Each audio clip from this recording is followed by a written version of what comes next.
Madam Vice Chancellor, I've never been to this great institution. This is my first day. I just passed here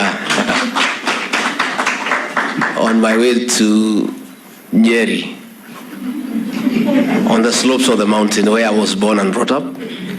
I have sponsored many students here, but I didn't know you have such a great and magnificent facility. Congratulations. I'm very impressed. The buildings and the facilities are very well kept, and there seems to be a lot of order. You know, to think well, you need an orderly environment.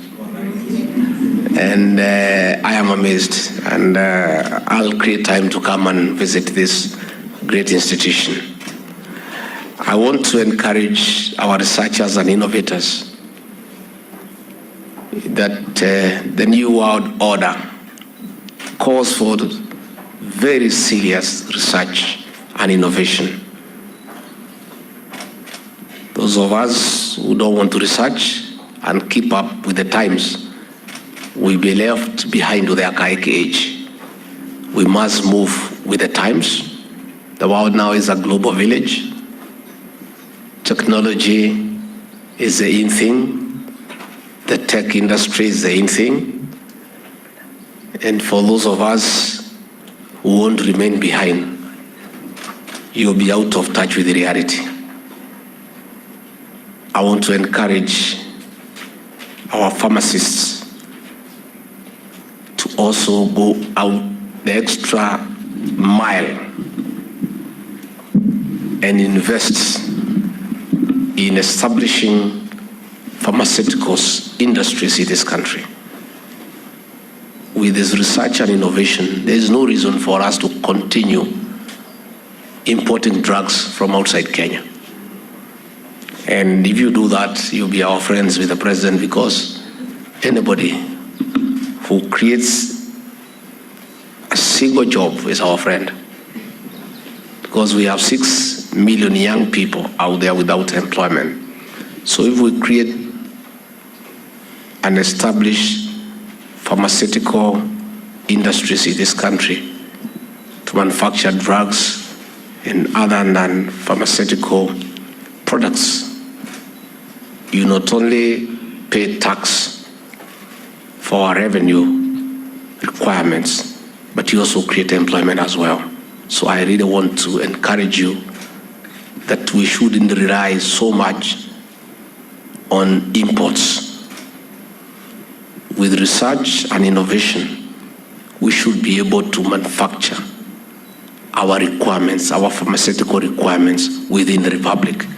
And that way we'll create employment, we'll expand our tax base, and we'll be able to assist the government to fund recurrent and development expenditure. So this conference is welcome.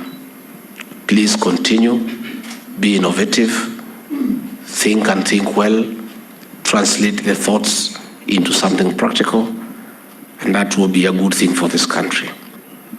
Finally, I also want to take this opportunity to appeal to the Pharmaceutical Society of Kenya.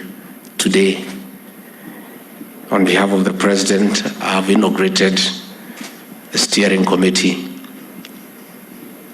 to mobilize resources to assist millions of Kenyans who are starving. So I want to ask your society to make a contribution towards alleviating God. At the same time, I also want to ask the Vice Chancellor and the university family to also make a contribution.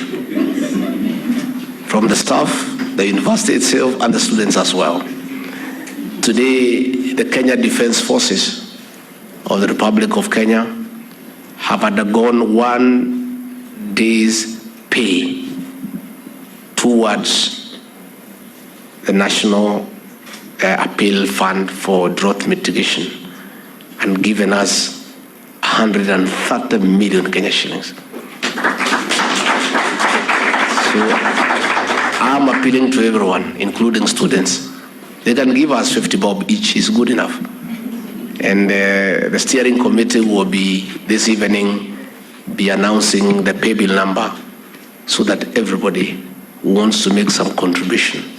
No Kenyan should die when you have an extra coin. So I want to take this opportunity to also appeal to everybody who is here to make a contribution so that we assist Kenyans who are in a difficult situation. Finally, I want to say that the Ruto administration has identified a management style called continuous engagement with everybody, with those stakeholders.